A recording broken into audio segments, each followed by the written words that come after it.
Estamos iniciando a nossa aula sobre farmacocinética. Esse tema faz parte da introdução à farmacologia. Ao falar da farmacocinética, é importante nós entendermos os conceitos envolvidos com essa característica ou com parte da ciência, da farmacologia, que é a farmacocinética. Ou seja, a figura, como nos mostra, informa que o fármaco precisa atravessar uma diversidade de barreiras que ele tem que enfrentar, desde a sua administração até a sua ação e, posteriormente, a sua excreção. Portanto, nós podemos observar aqui que o fármaco, ao entrar em contato com o sistema corpóreo, ele precisa ser absorvido e aí ele se tornará, ele ficará na circulação na sua forma livre. Entretanto, uma boa parte desse fármaco já irá se distribuir, ou seja, irá adentrar os tecidos. E isso nós chamamos de distribuição. Isso causará uma redução da concentração do fármaco na corrente sanguínea. Uma outra parte desse fármaco poderá ser metabolizado, especialmente por fígado. A esse fenômeno nós chamamos de biotransformação. E, por fim, com necessidade de biotransformação ou não, o fármaco, em grande parte, poderá ser excretado pela urina e pelas fezes. Dessa forma, esses são os caminhos e os passos que qualquer fármaco passará no corpo humano, que irá, portanto, contribuir assim para o nosso entendimento de como o fármaco precisa suportar cada uma dessas barreiras e o objetivo do fármaco, que é manter uma concentração mínima livre para manter os seus efeitos, Então, o objetivo principal é atravessar essas barreiras fisiológicas e alcançar o órgão-alvo, com uma concentração apropriada para manter os seus efeitos. Uma diversidade de barreiras, fisiológicas, elas podem ser encontradas.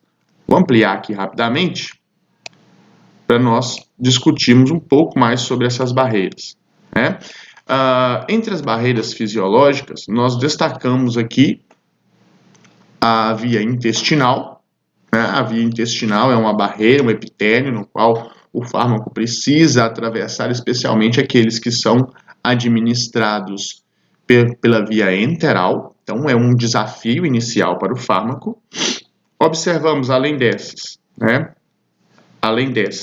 as outras vias ou outros desafios que os fármacos precisam atravessar, que são a via hepática, ou seja, o metabolismo de primeira passagem, assim que o fármaco é absorvido aqui no intestino delgado, ele precisa vencer o fígado, ou seja, o metabolismo hepático. Boa parte dos hepatócitos trabalharão para metabolizar, degradar mesmo algumas moléculas do fármaco que é absorvida. Isso pode contribuir para uma diminuição da quantidade de fármaco disponível. Então, é mais uma barreira que deve ser vencida pelo fármaco, a barreira, portanto, hepática. E, por fim, lembrar que existe no encéfalo uma barreira muito importante, denominada de meninge. A meninge, ou as meninges, dura mater, aracnoide e pia mater, são as camadas que separam o encéfalo. É uma camada muito importante de proteção, mas que, olhando no sentido do fármaco, ela é um empecilho, atrapalha o fármaco difundir-se, especialmente no sistema nervoso central. Então, levando em consideração as características dessas barreiras, nós podemos, então, avançar e entender, assim, que os fármacos, eles têm que ter características suficientes, dependendo de onde ele precisa agir, para avançar, para conseguir, então, vencer algumas dessas barreiras e chegar no tecido-alvo. Bom, então, entre as barreiras fisiológicas, ou para conseguir atravessar bem essas barreiras fisiológicas, nós vamos destacar alguns mecanismos, né, que as células podem, ou que os fármacos precisam, portanto, atravessar. Entre os mecanismos, né, que os fármacos utilizam, nós vamos destacar alguns. Então, primeiramente, lembrar que fármacos têm diversas características químicas que podem favorecer ou não a travessia das membranas no nosso corpo. E que os fármacos podem atravessar por difusão passiva, na maioria das vezes natural, atravessando a membrana, ou uma difusão facilitada, com a ajuda de proteínas. Como a maioria dos fármacos serão maiores, com a massa molecular maior, e alguns deles terão características químicas polares, eles não atravessarão a membrana, a parte lipossolúvel da membrana. Eles precisarão de proteínas facilitadoras, os canais, que ajudarão nessa difusão passiva facilitada. Então, como os fármacos são grandes e polares, essas características elas acabam atrapalhando o transporte do fármaco e os fármacos precisarão contar com proteínas como essa que está sendo mostrada aqui na figura. Olha, essa proteína é uma proteína de transporte de ânions orgânicos, OAT. Aqui na figura está mostrando a presença dessa proteína num hepatócito, ajudando o fármaco a entrar nas células hepáticas. Mas existem proteínas como essas em diversas outras células, como células renais, entre outros locais, que vai ajudando o fármaco grande e polar a atravessar as membranas, o que sem essas proteínas dificilmente aconteceria. Outro fenômeno interessante para a compreensão de como o fármaco vai atravessar as membranas, um fenômeno denominado de sequestro por pH. Alguns fármacos são pensados para serem absorvidos um pouco mais na própria mucosa estomacal. Essa absorção na mucosa estomacal acontece graças à variação do pH presente no estômago. Sabemos que o pH do estômago ele é ácido, pH próximo de um valor 1. Isso significa que no estômago nós vamos ter bastante íons H+, presentes, né? H+, em quantidade excessiva. Muitos dos fármacos que nós administramos, eles são administrados na forma de sais, ou seja, ao chegar em meio aquoso, eles vão dissolver. Porém, essa forma dissolvida de um fármaco ionizada na forma de ânions em prótons, especialmente ânions orgânicos, que serão alguns fármacos, eles não atravessam bem a membrana. Dessa forma, no estômago com pH muito ácido e quantidade de H+ em excesso, essa reação será forçada, ou seja, o hidrogênio disponível no estômago unirá aos ânions do fármaco, formando então uma estrutura protonada, que poderá, uma estrutura protonada, né, sem ânion, ou sem carga, ou seja, neutra, e essa estrutura conseguirá atravessar a membrana gástrica, a barreira gástrica, a membrana das células do estômago. Daí, ao cair no plasma, como o plasma tem um pH próximo de neutro, esse fármaco novamente vai ionizar, impossibilitando o retorno dele ao estômago, à luz estomacal. Portanto, o fármaco assim será absorvido. Esse fenômeno nós chamamos de sequestro pelo pH, de modo que fármacos fracamente ácidos serão, portanto, protonados e atravessarão, né, a camada lipídica. Esse fenômeno pode acelerar o processo de absorção. E aí, falando um pouco, só ampliar, por favor, falando um pouco sobre as características, né, associadas ao sistema nervoso central, é importante a gente destacar aqui a barreira hematoencefálica mais uma vez, né? Já vimos isso, que no sistema nervoso central, então, nós temos essa barreira hematoencefálica. Ela é um obstáculo, né, para muitos fármacos chegarem ao encéfalo e agirem ali no encéfalo. Então, alguns fármacos têm que ser pensados de forma que ele consiga, com suas características químicas, vencer essa barreira, a barreira hematoencefálica, e cair, assim, portanto, na circulação, tendo acesso às células nervosas. Bom, aqui eu mostro para vocês alguns medicamentos, né, que foram pensados, né, dessa forma, que foram construídos pensando nisso, como, por exemplo, o Gardenal. O Gardenal, ou fenobarbital, é um fármaco com peso molecular bem reduzido, um fármaco lipossolúvel, pequeno e lipossolúvel, e que precisa atravessar essa barreira para que ele possa agir entre as células do sistema nervoso.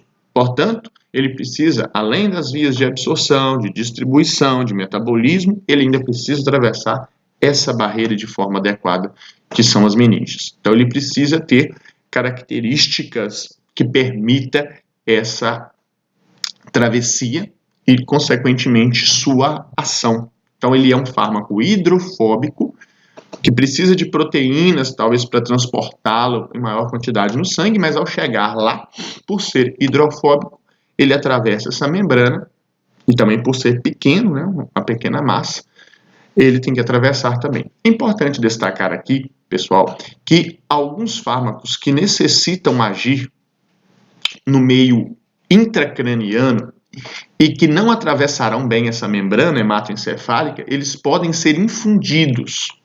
Aí, né, a gente chama esse fenômeno de infusão intratecal. Vou mostrar para vocês um pouco como que é essa infusão, né? Essa infusão se dá de algumas maneiras possíveis, né? Que nós observamos essa infusão, ou seja, uma forma de vencer a barreira hematoencefálica em casos mais urgentes, onde pode-se optar por uma injeção intratecal na medula, né, pela via medular e pelo líquido cefalorraquidiano. Esse medicamento ele vai alcançar e ser distribuído dentro do sistema nervoso central, ou então, através de um orifício aberto na camada craniana, vai permitir que o fármaco seja distribuído aqui no encéfalo. Isso são medidas, então, portanto, para fazer com que fármacos que não atravessariam essa membrana, eles estejam ali disponíveis. Por exemplo, tratamento de meningites infecciosas, onde fármacos não chegariam no tempo necessário, na quantidade necessária para combater um micróbio que gera uma infecção nesse local, ou seja, no sistema nervoso central, e aí utiliza-se desses mecanismos para que os fármacos possam chegar em quantidade suficiente. Então, essas são algumas das características interessantes para nós observarmos aqui, né? Continuando, então, na via de absorção, pessoal, é importante a gente lembrar, né, de quais são as formas e objetivos para que um fármaco consiga chegar à corrente sanguínea e ficar disponível, de fato, né? Então, vamos começar falando pela pele. Como você pode observar na figura, né, o tecido epitelial de revestimento estratificado e queratinizado. A pele, ela tem uma grande camada de células, como você pode observar na figura, né, a epiderme e ainda a derme, e ainda tem a queratina. Então, são várias camadas até chegar no tecido vascularizado, que é a derme. É uma via que tem por principal função a proteção e não a absorção. De certa forma, né, os epitélios e alguns fatores adicionais do epitélio, como destaco aqui, né, a acidez do epitélio estomacal, a basicidade do epitélio duodenal, e a pele aqui na figura com a sua grande camada de queratina, eles precisam ser superados pelo fármaco, cada um, né, dependendo da sua via de absorção primordial, para que o fármaco, portanto, consiga chegar ao sangue, né? E então eu preciso entender um pouco mais dessas características para compreensão do que é biodisponibilidade, ou seja, é a quantidade do fármaco que é capaz de atravessar essas membranas e ficar disponível no sangue para agir e entrar em contato com os órgãos-alvo, né? E aí a gente começa a pensar nas outras vias. Poxa, se a pele tem todas essas características, né? E se os outros tecidos que contêm epitélio também são barreiras, a via intravenosa é uma estratégia utilizada em algumas situações quando eu quero fugir desses revestimentos, quando eu quero fugir, portanto, de epitélios maiores ou menores e fugir de algumas características que possam atrapalhar, né, a distribuição do fármaco. Então, observa aqui na figura, né, nós vemos aí o trato gastrointestinal, sabemos aqui, mais uma vez, que o fármaco ele pode ser ingerido por via enteral, passar pelo estômago, e nós já sabemos que o estômago vai ter uma acidez muito grande, mais um obstáculo para o fármaco. No duodeno, a basicidade também pode ser, e enzimas, né, que vão agir tanto no estômago quanto no duodeno, podem ser obstáculos para o fármaco. E, por fim, o intestino, onde temos a mucosa que o fármaco precisa atravessar. Mais uma vez, grande parte do fármaco poderá ser perdida aqui já na absorção, né? Na deglutição, na digestão e na absorção. E além disso, lembrarmos que existem outras opções, né? A via respiratória é uma opção, a via dos alvéolos, primeiramente porque fuge do intestino, fuge das vias, algumas camadas mais espessas. O alvéolo é bem vascularizado, dessa forma ele pode ser também uma via de absorção de fármacos, claro, característica de fármaco que permita a chegada, né, a nível alveolar, misturado com ar, e que consiga difundir e já cair na corrente sanguínea. Importante notar também que esse fármaco que cairá na corrente sanguínea nos alvéolos já vão direto para o coração e serão distribuídos pelo corpo. Eles não precisarão passar por metabolismo hepático de primeira passagem. Isso também é um ponto positivo quando eu quero que o fármaco esteja disponível. Ok, então, sobre as três vias de administração mais importante que nós vamos ter aqui agora, né? Das vias de administração, então, no geral, nós precisamos memorizar que existe a via enteral, via parenteral e via tópica de administração de fármaco. A via enteral, ela é marcada, né, o próprio nome enteral vem de enteros, ou seja, o medicamento entra em contato com alguma parte do trato gastrointestinal. De certa forma, os fármacos administrados por via oral, sublingual e retal estão aqui dentro das subclasses, né, de administrações por via enteral.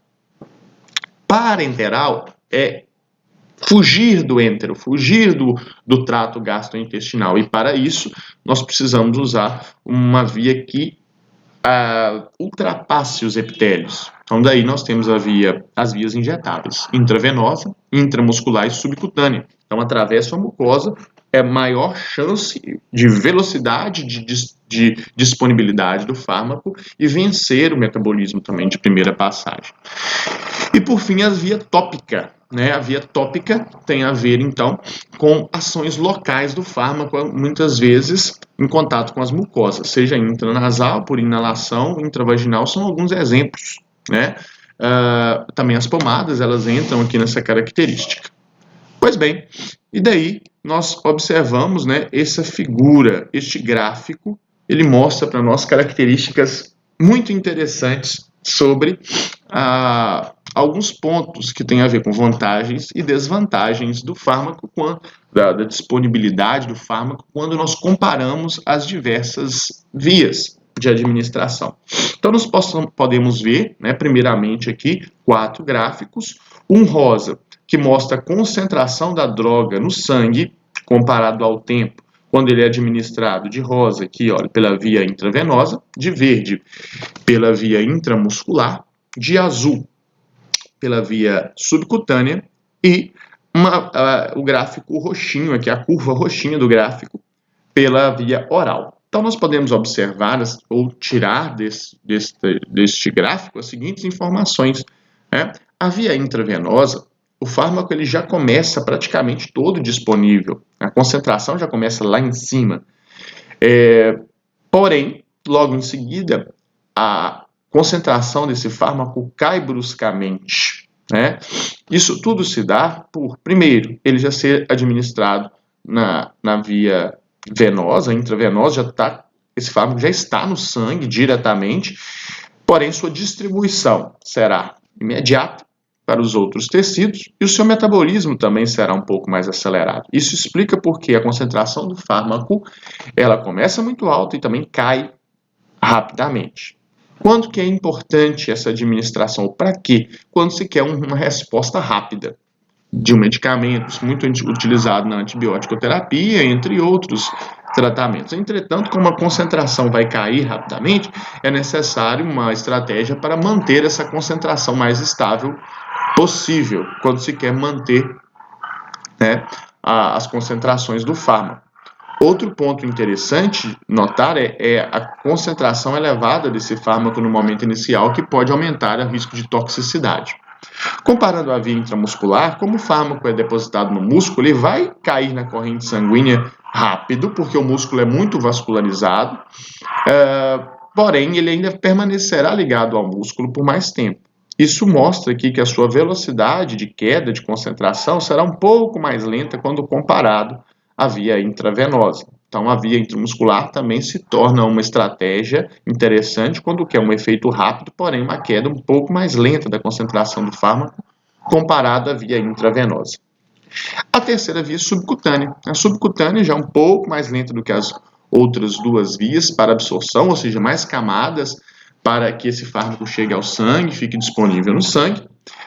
E a sua queda de concentração no sangue é ainda mais lenta. Então, a via subcutânea vence o epitélio. Porém, né, um ponto, digamos que negativo, talvez, né, comparado às outras vias, é que demora um pouco mais a chegar à sua concentração máxima. Entretanto, você vai manter uma concentração efetiva com algum efeito no nosso organismo também por mais tempo, porque vai demorar um pouco mais a cair, esse fármaco vai se desprendendo da via subcutânea, devagar vai alimentando a corrente sanguínea. E por fim, a via oral. Né? O fármaco por via oral ele vai ser absorvido gradativamente e também vai demorar mais do que todas as outras vias para chegar à sua concentração máxima, mas também vai cair gradativamente devido à velocidade de metabolismo e excreção ser mais lenta. Então, cada uma dessas vias tem vantagens e desvantagens que nós vamos mostrar.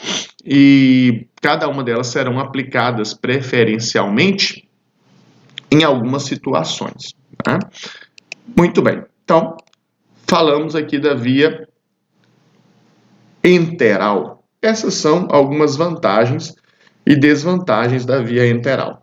Né? A via enteral, como eu já mostrei para vocês, né, é a via na qual o medicamento passa aqui pelo trato gastrointestinal. Então, o medicamento ele chegará e vencerá o estômago, ele vencerá alguma característica adversa do intestino. Além disso, ele será absorvido para as veias intestinais e levado para o fígado, onde vai sofrer um metabolismo, que nós chamamos de metabolismo de primeira passagem, ou seja, o fármaco pode ter acabado de ser absorvido, mas para cair na corrente sistêmica, ir para o coração, distribuir para o corpo inteiro, ele ainda precisa não ser degradado no fígado. Então, mais uma barreira para nós lembrarmos aí, né, um desafio que a via enteral coloca para o fármaco. Então, nós vemos aqui que a via enteral, né, ela pode ter o trato gastrointestinal como o próprio limitante para a absorção do fármaco. As vantagens é que pela via enteral, o fármaco ele apresenta fácil autoadministração, o indivíduo pode administrar em qualquer local, em qualquer hora, e o risco reduzido de infecção, justamente pela via enteral ser uma proteção para o nosso corpo. A eficiência da absorção, né, está relacionada também com a capacidade do fármaco atravessar as barreiras, isso tem a ver com o tamanho e a lipossolubilidade do fármaco, de modo que fármacos hidrofílicos ou com carga, eles terão mais dificuldade, né, de atravessar. Bom, o sistema porta que eu acabei de mostrar para vocês na figura, ele é um sistema, então, que pode levar a uma metabolização do fármaco assim que ele é absorvido. Isso nós chamamos de metabolismo de primeira passagem, onde enzimas hepáticas podem inativar, alguns fármacos. Podem ativar também, eu vou mostrar para vocês na realidade dos profármacos, mas na maioria das vezes a via hepática, o sistema porta, ele pode inativar. Então, tudo isso nós precisamos levar em consideração porque o fármaco ele precisa assegurar uma certa concentração sistemática nos sistemas, né, que dependem então do conhecimento dessas vias. Portanto, né, nós passaremos aqui para outros exemplos de via, chegando agora na via parenteral. Então, a via parenteral, como você pode observar na figura, é uma via que busca então vencer o revestimento, vencer o epitélio. Aqui nós estamos mostrando mais uma vez a epiderme, né? E alguns tipos de via parenteral, no qual a via é injetável, né? Todas elas aqui injetáveis. Nós vencemos a epiderme, às vezes até mesmo a derme, e diversas possibilidades podem existir.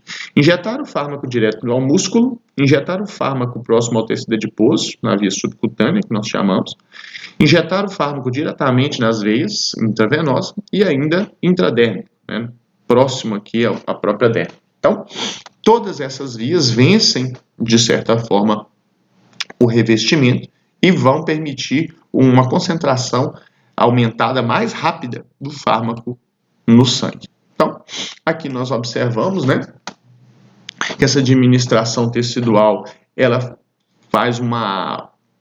promove uma ação, e muitas vezes essa ação ela vai depender do fluxo sanguíneo daquele tecido, especialmente quando eu coloco ele no músculo. Nós podemos ver que o músculo é mais vascularizado, então, como nós vimos no gráfico, a concentração desse fármaco ela vai se elevar mais rapidamente comparado quando coloca-se no tecido subcutâneo, né?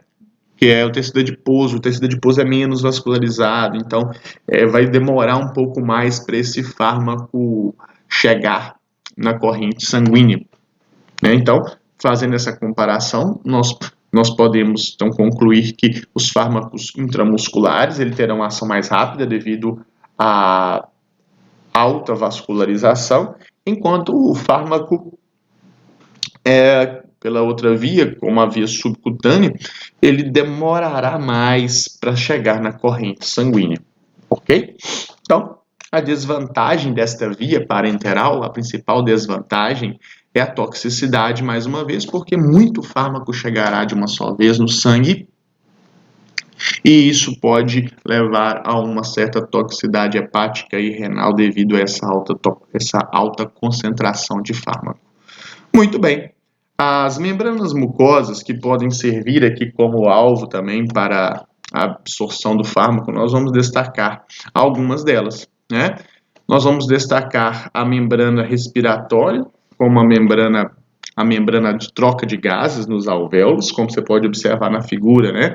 O ar vai chegar nos alvéolos pela via respiratória, né? Passando então por laringe, traqueia, brônquios e bronquíolos, chegar aqui no final dos alvéolos, muita vascularização, isso vai permitir, né, que o fármaco seja, portanto, absorvido com facilidade. Então, outros epitélios podem ser estratégias, né, de mucosas mais vascularizadas que sejam interessantes ou que seja necessário, né, para a absorção do fármaco, como o epitélio sublingual, ocular, pulmonar, nasal, retal, urinário e reprodutor.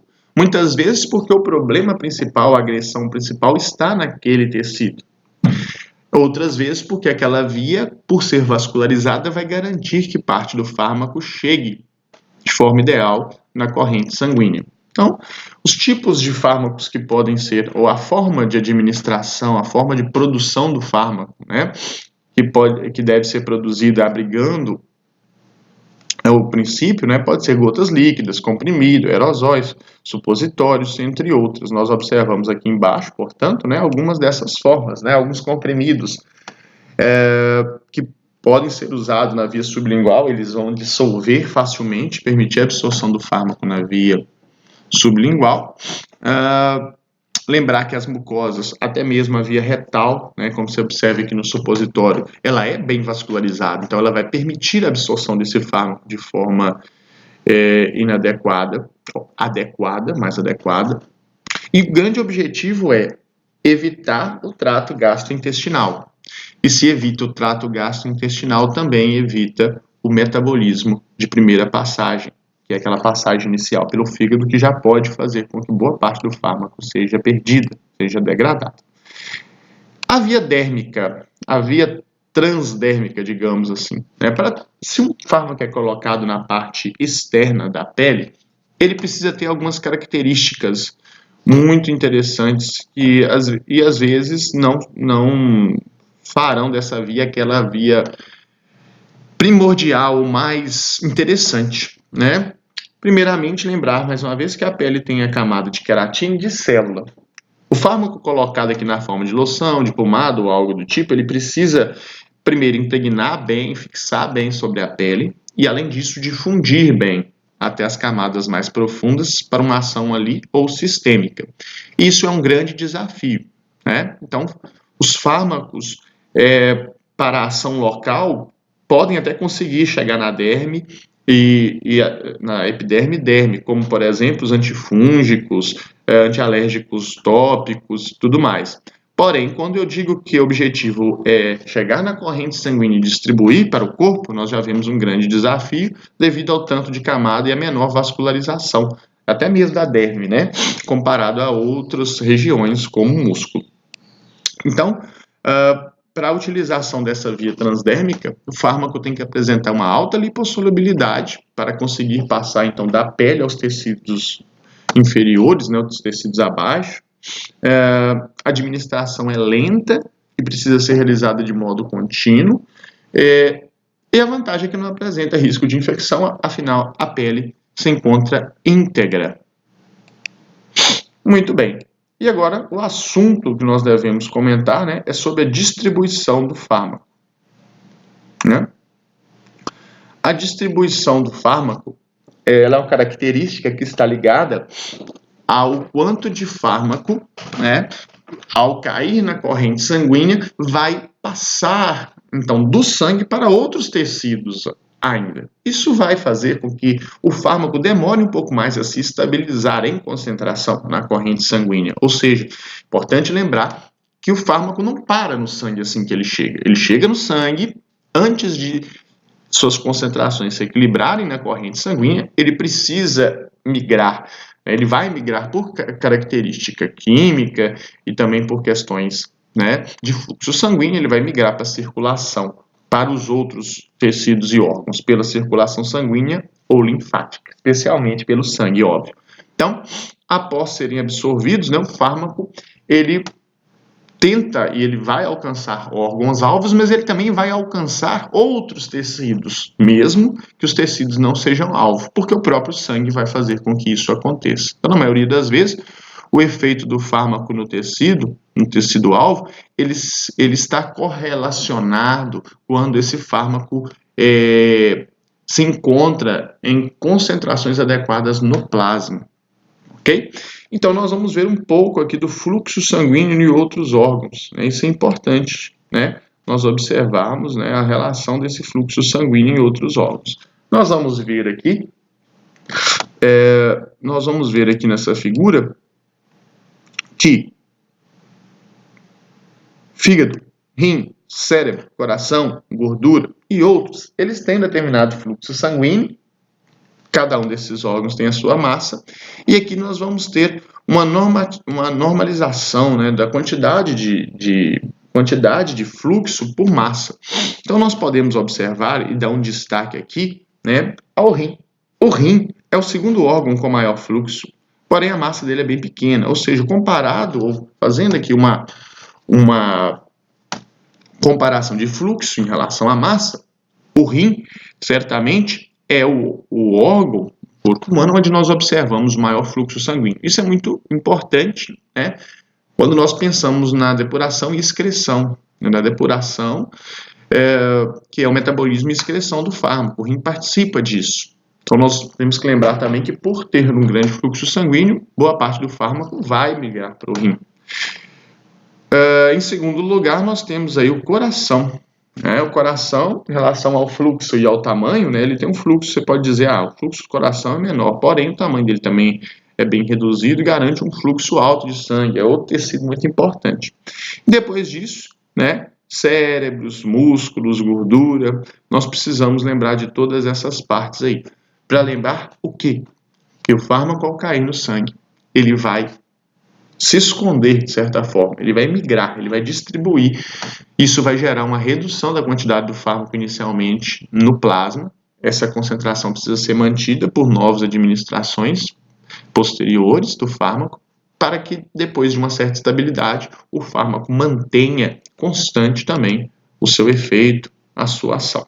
Então, nós vamos observar aqui, né, algumas características de fármacos que vão se misturar bem, a distribuição de fármaco em diferentes compartimentos, né? Nós temos aqui que pequenas moléculas e moléculas hidrossolúveis, como o etanol, eles se distribuem bem por todas as áreas corporais, né? Por todas as regiões onde tem água no corpo.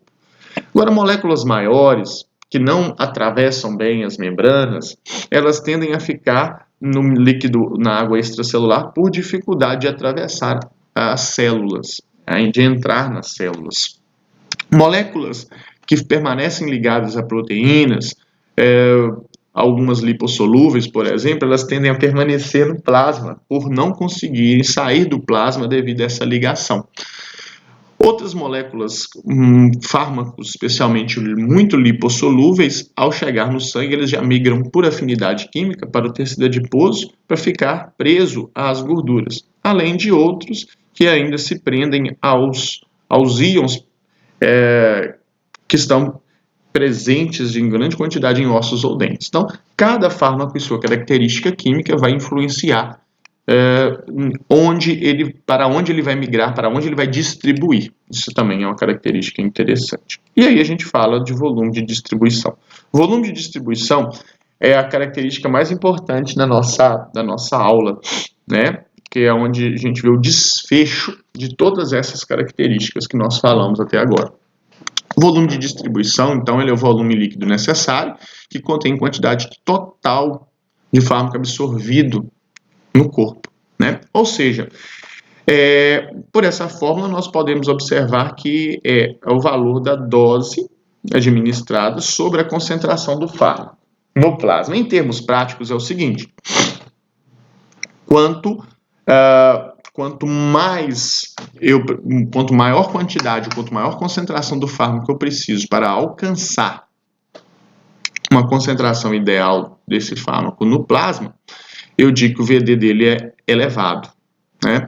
Enquanto em outras administrações, quando a concentração do fármaco no plasma já aumenta muito rápido, eu digo que o VD, o volume de distribuição dele, é baixo. Então, de certa forma, nós podemos concluir essas duas relações que são muito importantes. Os fármacos com o VD baixo são aqueles que ficam retidos rapidamente no compartimento vascular. Então, é fácil dessa concentração plasmática dele se elevar.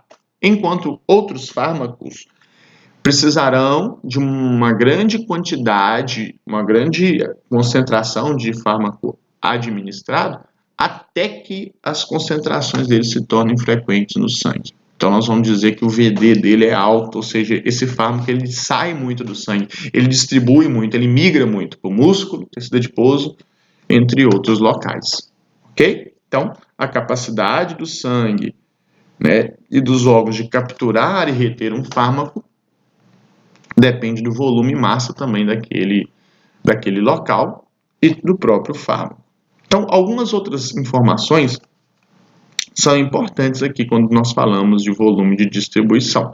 Lembrar que tecido adiposo e músculo, em termos de quantidade, eles representam algo muito interessante. O músculo, devido à vascularização. Então, e pela quantidade de massa muscular que nós temos, os fármacos que fluem bem no sangue, hidrossolúveis, eles migram muito para o tecido muscular. Isso tem a ver com a distribuição e com o volume de distribuição mais elevado. Fármacos que já migram, né, para o tecido adiposo, também pode ser necessário uma grande quantidade de líquido para ele migrar para o tecido adiposo, né? Então, essas características são importantes, tanto de fármacos mais hidrossolúveis e lipo. Só temos que lembrar que fármacos lipossolúveis podem conter ou ser transportados por proteínas carreadoras, e isso pode segurar, reter o fármaco na corrente sanguínea por mais tempo. É o que nós vamos mostrar aqui agora. A importância das proteínas plasmáticas, né, da ligação a proteínas plasmáticas na distribuição do fármaco. Você está observando aqui na figura que está aqui à direita, um fármaco que foi administrado, né, o local de ação farmacológica está aqui ligado, ou seja, o fármaco saiu do sangue facilmente e está desenvolvendo a sua ação. Por que o fármaco conseguiu agir tão facilmente, sair do espaço vascular tão facilmente e promover a sua ação? Porque ele não estava ligado, a maior parte dele não estava ligada a proteínas carreadoras, proteínas plasmáticas. Então, ele liga fácil e promove a ação farmacológica também fácil. Qual o problema? O problema é que, por não estar ligado às proteínas carreadoras, ele também será depurado, metabolizado e excretado também facilmente. Quando nós falamos dos fármacos lipossolúveis, agora olhe, por favor, para a figura B. Os fármacos mais lipossolúveis ou fármacos que precisam de proteínas carreadoras, eu demoro mais tempo para que ele atravesse as membranas e ligue aos seus receptores. Ou seja, pode haver uma demora para atingir um efeito farmacológico no local de ação do fármaco. Entretanto, como tem muito fármaco ligado às proteínas, apesar dele não estar agindo tão rápido, ele também não está sendo eliminado, depurado e excretado tão rápido. Então, esse fármaco ele é retido, ele é segurado, digamos assim, na corrente sanguínea, suas concentrações se elevam mais rapidamente.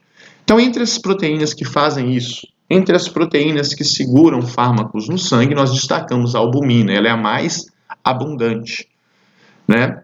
E isso pode, né, fazer com que o fármaco esteja menos disponível, mas ao mesmo tempo diminui o volume de distribuição, ou seja, eu consigo concentrações plasmáticas maiores em menos tempo.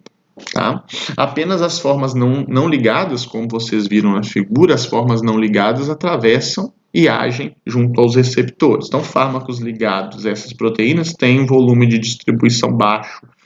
Em baixas concentrações administradas, a concentração plasmática já sobe e se mantém mais facilmente. Tá? O problema é que em situações onde se co-administram 2 fármacos ou mais, pode haver uma competição aí, né, por essas proteínas carreadoras, como se não tivesse, né, e às vezes pode não ter mesmo proteína carreadora para todos os fármacos. Muitos fármacos que deveriam estar ligados a elas ficam livres. Isso pode aumentar o efeito terapêutico e até mesmo levar a efeitos tóxicos. É muito importante lembrar disso.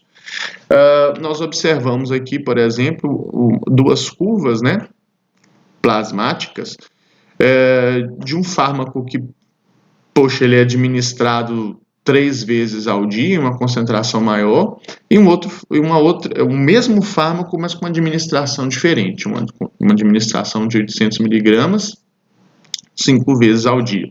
O que nós podemos observar aqui? Nós podemos comparar algumas vias de administração, né? A primeira vascular, ou seja, comparado ao que nós vimos rapidamente, em termos, né, de 1 hora, 2 horas, nós já temos altos níveis do fármaco, porém esse efeito ele diminui rapidamente. Né? Outra dosagem do fármaco, né, por via não venosa, digamos assim, interal, nós vamos ter aqui mais administrações. Isso garante que o fármaco não chegue a concentrações tão altas. Aqui no gráfico verde nós observamos, né, níveis com risco de maior toxicidade. Então, nós podemos perceber que essa medicação, né, o valaciclovir, ele liga-se pouco a proteínas plasmáticas. Por que eu posso confirmar isso? Porque como a concentração dele aumenta muito rápido, e ele não está ligado à proteína, ele também vai cair, essa concentração então vai cair muito rapidamente, especialmente nessa dosagem venosa, né? Mostrando para a gente que esse fármaco, ele chega, ele age, mas rapidamente ele é depurado, excretado. É uma característica importante, como nós vimos aqui na figura na linha verde, para mostrar, né, a importância das proteínas carreadoras quando elas estão presentes agindo. Então, já um exemplo aqui interessante é a fluoxetina. A fluoxetina ela já liga bem a proteínas carreadoras. E aí, nós vamos ter uma absorção rápida, porém a depuração, o metabolismo da fluoxetina ele vai ser mais lento, justamente porque boa parte da fluoxetina está ligada a proteínas carreadoras, como albumina. Isso segura a fluoxetina no sangue. Tudo bem que ela não vai estar disponível para agir tão rapidamente, ok, mas também ela não vai estar disponível para ser metabolizada e excretada. Então, a concentração dela plasmática, ela vai se manter por mais tempo, né, fazendo com que possa ser administrada uma dose diária, influencia, portanto, na posologia do fármaco. Isso caracteriza um volume de distribuição reduzido, né, com pouca administração eu consigo concentrações mais altas e, além disso, manter essas concentrações também. E aí nós chegamos nas fases. Como você pode observar aqui na figura, né, que está à nossa direita, nós vimos aí as fases que um fármaco passa após uma única administração. Né? Esse fármaco simboliza isso, o gráfico, a curva de concentração plasmática de um fármaco após uma única administração. E nós vimos que rapidamente há uma queda muito grande da concentração do fármaco, especialmente aqui como se ele fosse administrado direto na veia, né? Direto no sangue, na circulação sistêmica. Por que essa concentração cai tanto, tão rápido? Primeiramente porque nós precisamos lembrar, assim que o fármaco chega no sangue, ele será distribuído, ele vai para o tecido adiposo, ele vai para o tecido muscular. Isso promove uma grande queda na concentração do fármaco, além do metabolismo e depuração que já começa aqui desde o início. Depois, nós vamos ver que a concentração continua caindo, porém, ela cai numa intensidade, numa inclinação mais reduzida. Por quê? Porque agora o fármaco já distribuiu. Os tecidos já estão saturados do fármaco. Cabe agora às vias de depuração trabalhar para depurar e eliminar o fármaco. E aí a concentração cai, porém cai numa velocidade menor. Então, nós vimos aqui no gráfico, né, de distribuição e eliminação, que primeiramente a principal responsável pela queda da concentração do fármaco no sangue é a distribuição, onde ele vai migrar para os tecidos. Depois, quando os tecidos estão saturados, a queda se dará pela eliminação, né? Responsável, então, pelo fenômeno responsável por diminuir, isso ocorre pela ação do fígado e do rim. Então, nós vemos aqui na fase de distribuição há uma redução plasmática do fármaco, devido à captura desse fármaco, especialmente pelo tecido muscular e tecido adiposo, e a fase de eliminação, né, que é quando o fármaco ele já encontra-se em equilíbrio nos tecidos, e aí vai ser uma queda contínua devido à eliminação do fármaco, ok? Muito bem, então nós chegamos aqui ao final da nossa aula, espero que todos tenham gostado, espero ter contribuído para a formação de vocês, um grande abraço, fiquem com Deus.